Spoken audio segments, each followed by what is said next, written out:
Sydney is a world-class city with a population of over 5 million. We have plenty of transport options. Trains that are famous for delays, buses that are based on luck, ferries that depend on the weather, the metro that is still figuring out how to work properly, and light rail that is slower than a snail. Every day, over 600,000 people travel to the city center, with an additional 1.27 million trips happening within the center. By 2031, this number is expected to grow to 775,000 trips per day.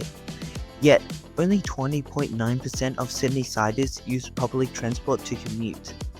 Compared to other cities like Hong Kong and Tokyo, more than 70% of people use it daily, and even 56.5% New Yorkers use public transit to commute, which is surprising considering the US isn't exactly known for good public transport. Look at other cities that make public transport easy, so why can't Sydney? Here is the truth, our public transport is outdated and unreliable. Think about your own commute. How often have you been late because a train was delayed, or a bus just never showed up? Thousands of people across New South Wales face this daily. According to Transport for New South Wales, it shows that 16% of trains were late last year, and buses? We don't even talk about the on-time rate for buses. You will be lucky if the bus actually shows up.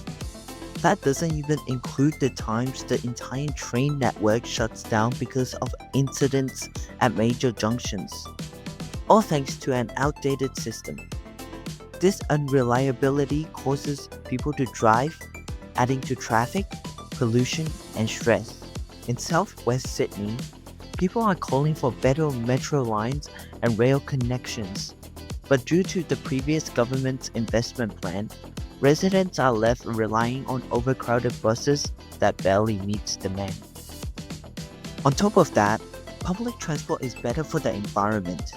Sydney's infamous traffic contributes heavily to greenhouse gas emissions, and expanding and improving public transport is one of the most effective ways to reduce our carbon footprint and combat climate change.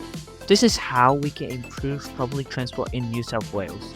Transport for New South Wales should invest in increasing reliability, accessibility, and frequency of services through new infrastructure projects such as metro lines and bus priority lanes, upgrading the heavy rail network and expanding services in regional areas.